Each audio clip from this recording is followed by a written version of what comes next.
नमस्ते दोस्तों, कैसे हैं आप सभी। मेरा नाम है शेष योगेश वर्मा। दोस्तों, हम जीएसटी के ऊपर एमसीक्यूज कर रहे हैं। लगभग 300 एमसीक्यूज हम करेंगे। लास्ट क्लास में हमने एमसीक्यूज क्वेश्चन नंबर 1 से 30 तक देखे थे, और हम जो नेक्स्ट 30 क्वेश्चन है हम इस क्लास के अंदर देखेंगे। ठीक है, तो हमारा जो फर्स्ट क्वेश्चन है इस क्लास का वो है, what is the time of supply of voucher when the supply with respect to voucher is not identifiable.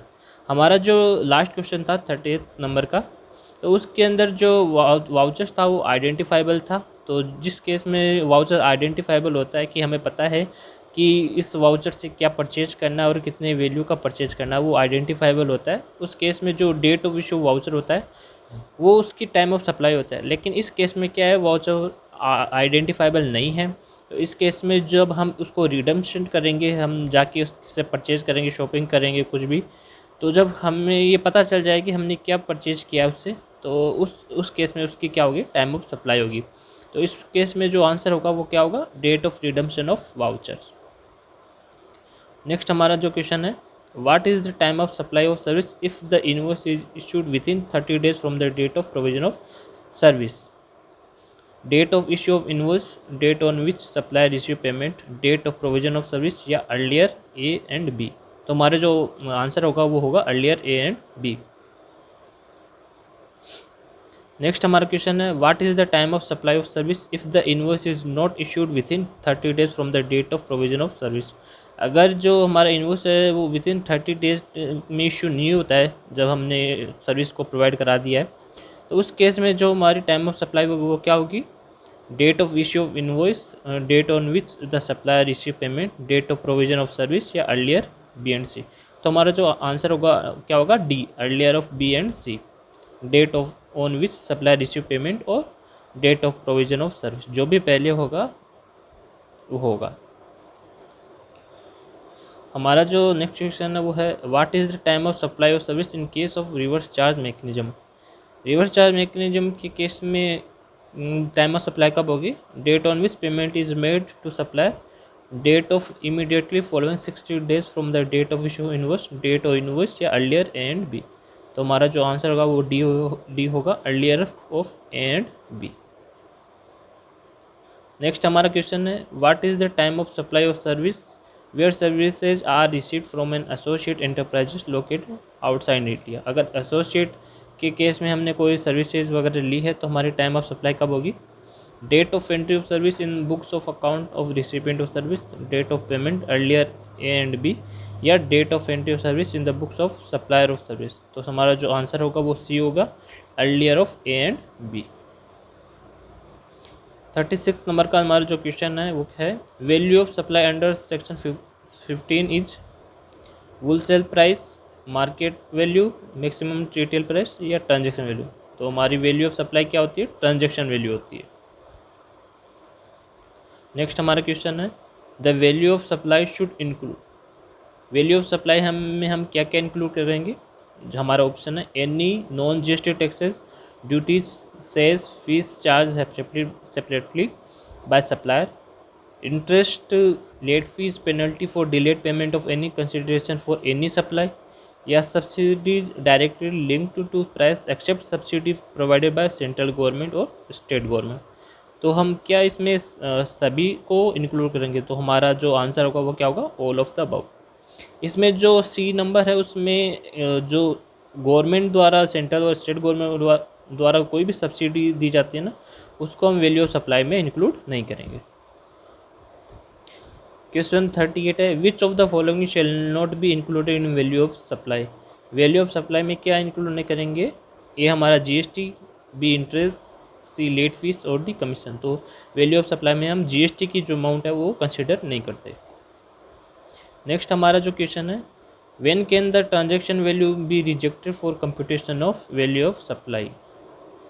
When the buyer and seller are related and price is not the sole consideration, when the buyer and seller are related or price is not the sole consideration, it can never be rejected, or when the goods are sold at very low margin। तो हमारा जो answer B है वो होगा, when the buyer and seller are related और price is not sole consideration। इस case में क्या होगा, जो ट्रांजैक्शन वैल्यू है उसको रिजेक्ट कर देंगे।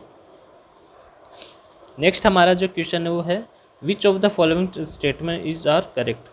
Section 15 of CGST act prescribe different provision for valuation goods and services. CGST act and IGST act have different provision for valuation supply. Section 15 of CGST Act prescribes same set of provision for valuation good and service। और तो हमारा जो answer होगा वो C होगा, क्योंकि section 15 है जो वैल्यूएशन प्रोवाइड कराता है गुड्स एंड सर्विसेज की। नेक्स्ट हमारा क्वेश्चन है discount given after supply is deducted from the value of taxable. तो इसमें जब हम डिस्काउंट देते हैं हमारी सप्लाई होने के बाद, तो कौन कौन से कंडीशन फुलफिल होनी चाहिए उसके रिगार्डिंग ये क्वेश्चन है। ए है हमारा such discount is given as per agreement entered into at or before the supply. जो डिस्काउंट है उसको देने से पहले हमारा कोई एग्रीमेंट होना चाहिए डिस्काउंट के regarding. Such discount is link to the relevant invoice. वो जो डिस्काउंट है वो उसी इनवॉइस के से रिलेटेड होना चाहिए। Proportionate input credit is reverse by the recipient of supply.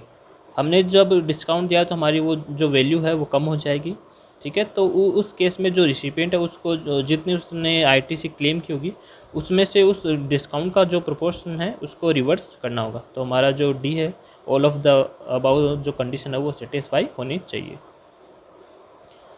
Next हमारा जो क्वेश्चन हुआ है 42 in which of the following situation tax payer needs to reverse the credit already taken.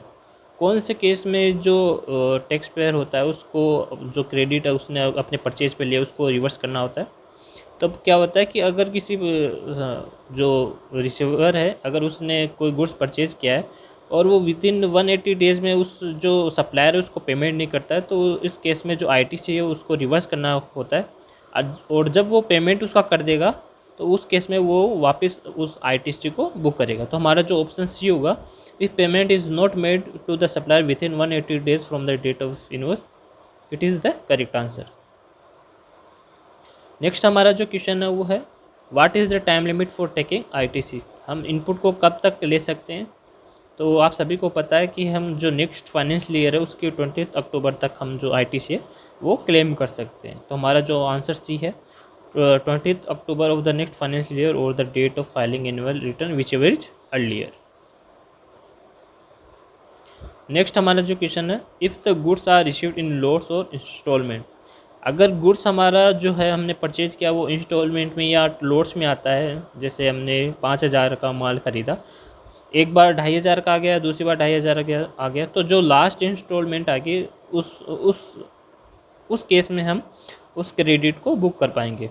तो हमारा जो आंसर बी है ITC can be availed upon receipt of last instalment, ये हमारा करेक्ट आंसर है। नेक्स्ट हमारा जो क्वेश्चन है वो है for banking companies using input and input services party for taxable supply and party for exempt supply which of the statement is true.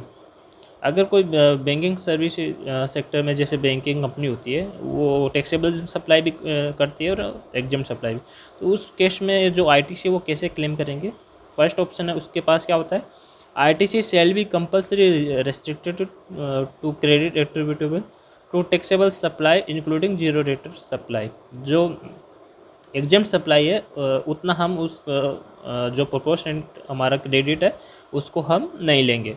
50% of eligible ITC और inputs capital goods input service shall be mandatorily taken in a month and the rest shall be lapse. और दूसरा जो हमारे पास option होता है कि हम total जो हमारी इनपुट होगी उसमें से 50% को हम क्लेम कर लेंगे और 50% हमारी लैप्स हो जाएगी। C banking company can choose to exercise either option A or option B. तो हमारा जो ऑप्शन सी है वो करेक्ट होगा, क्योंकि हम ऑप्शन ए और बी दोनों में से किसी को भी क्लेम कर सकते हैं। नेक्स्ट हमारा क्वेश्चन है a supplier takes deduction of depreciation on the GST component of cost of capital goods as per income tax act 1961। The supplier can, यानी किसी बंदे ने परचेज किया और उस पर जो टैक्स होता है, जैसे 5000 का हमारा टैक्स वैल्यू है उस पर 1000 हमारा GST, टोटल 6000 है, ठीक है। और 6000 पर उसने डेप्रिसिएशन क्लेम कर लिया, ना कि 5000 पर। जो टैक्स का प्रोपोर्शनेट है उस पर जो हमारी ITC है वो हमें नहीं मिलेगी। तो हमारा जो आंसर बी है not avail ITC on the said tax component, वो हमारा करेक्ट आंसर होगा। नेक्स्ट हमारा जो क्वेश्चन है वो है which of the following inward supply are not eligible for ITC in case of company manufacturing shoes. कोई शूज़ मैन्युफैक्चरिंग कंपनी है तो जो ये इनवार्ड सप्लाई लेती है जैसे फूड बीवरेज की, आउटडोर केटरिंग, हेल्थ सर्विस, ये सब क्या होती है, ब्लॉक होती है, इनकी हमें ITC नहीं मिलती है और ये सेक्शन 70 सब सेक्शन 5 में ब्लॉक होती है, फूड बीवरेज की, आउटडोर केटरिंग की और हेल्थ सर्विसेज की। नेक्स्ट हमारा क्वेश्चन है if there is a mismatch of supplier outward supply and recipient claim for ITC on the same transaction, tax paid is claimed to be more by the recipient than the tax shown as payable in the invoice of supply। तो उस case में क्या होगा, the disputed amount shall be added as output tax liability in the return of recipient।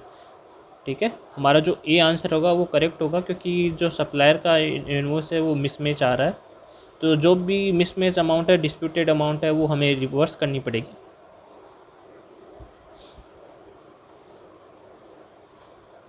Next हमारा question है which of the following statement is true for composition tax pair. A composition tax pair can avail only 50% of ITC on capital good. A composition tax pair can avail 100% ITC on input. ITC is not available on inward supply made by composition tax pair. आप सभी को पता है जब हम composition scheme opt करते हैं तो हमें ITC हमारा वो ब्लॉक होता है, हम कोई भी ITC क्लेम नहीं कर पाते। ITC is not available on inward supply by a composition tax payer. C हमारा करेक्ट आंसर है। नेक्स्ट हमारा जो क्वेश्चन है वो है mister A has started supply of goods in Delhi, he is required to obtain registration if his aggregate turnover exceed during a financial year. कब हमें GST का रजिस्ट्रेशन लेना पड़ता है, जब हमारा जो टर्नओवर है वो 40 लाख के अबव हो जाता है, उस केस में हमें GST लेना कंपल्सरी हो जाता है।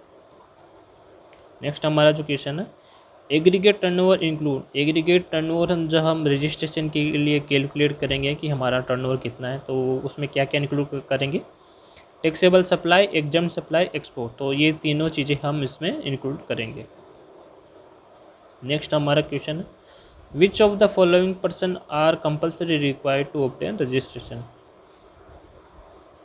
ऑप्शन ए है person making any interstate taxable supply, non resident taxable person making taxable supply, casual taxable person making taxable supply, तो सभी को कंपल्सरी हो जाता है GST का रजिस्ट्रेशन लेना विदाउट एनी जो टर्नओवर की लिमिट है। अगर आप 1 रुपये की भी सप्लाई करते हैं और आप इन पर्सन में फॉल करते हैं तो आपको GST लेना कंपल्सरी है। नेक्स्ट हमारा जो क्वेश्चन है which of the following person are not liable for registration, any person engage exclusively in supply service fully exempt from tax, तो हमारा जो ऑप्शन ही है वो हमारा करेक्ट आंसर है। नेक्स्ट हमारा क्वेश्चन है Rohan toys is a registered supplier of goods in Delhi, it intend to attend a 7 days business fair organise in Mumbai, where it does not have a fixed place of business, examine which of the following statement are true for Rohan Taj। अगर मान लीजिए हमारी कोई business entity है और दिल्ली में registered registry है और हम कोई गुड्स को सेल करना चाहते हैं मुंबई में जाकर वहाँ पर, और वहाँ पर हमारा कोई फिक्स्ड प्लेस नहीं है, तो उस केस में क्या होगा, हमें ये कैजुअल पर्सन है उस केस में हमें उसका रजिस्ट्रेशन लेना पड़ेगा। कैजुअल रजिस्ट्रेशन जिसे कहते हैं वो हमें ऑब्टेन करना पड़ेगा। तो हमारा जो ये ए आंसर है वो हमें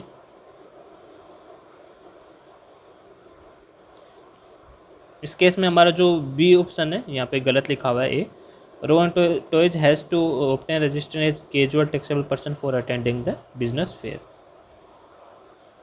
नेक्स्ट हमारा जो क्वेश्चन है वो in case of taxable supply of service invoice shall be issued within a period from the date of supply of service.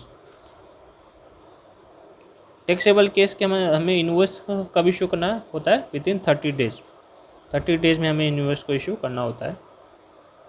In case of taxable supply of service by insurer कोई होता है तो उस case में हमारा जो invoice है वो कब इशू होता है, विद इन 45 days के अंदर। नॉर्मल अगर कोई इंश्योरेंस का काम नहीं करता है तो उसके केस में क्या होता है 30 days, और इंश्योरर के केस में क्या होता है 45 days। In case of continuous supply of service where due date of payment is ascertainable from the contract, which invoice shall be issued? In case of continuous supply of services where due date of payment is ascertainable from the contract, invoice shall be issued. हमारा जो contract है वो उसकी जो हमारी due date है हमें पता है कब की है, तो उस केस में हमें जो इनवॉइस है कब हमें इशू करना पड़ेगा, ऑन और before the due date of payment. In case of continuous supply of service where the due date of payment is not ascertainable from the contract, invoice shall be issued. तो इस case में हमारा जो option A है, before और at the time of when the supplier or service receive the payment. Continuous supply के case में क्या होता है कि हमारी जो सर्विस है वो चलती रहती है एग्रीमेंट बेसिस पर, तो जब हम पेमेंट उसको रिसीव करेंगे तब हम उसको इनवॉइस को इशू करेंगे. ठीक है. नेक्स्ट हमारा क्वेश्चन है, where the goods being sent or taken on approval for sale or return are remove before the supply take place, the invoice shall be issued. जब हम सैंपल के तौर पर किसी गुड्स को भेजते हैं और अप्रूवल के अगर वो अप्रूव वगैरह हो जाता है, तो उस केस में इनवॉइस की डेट क्या होती है, बिफोर और at the time of supply 6 month from the date of removal. तो हम आइदर ए और बी किसी को भी ऑप्ट कर सकते हैं.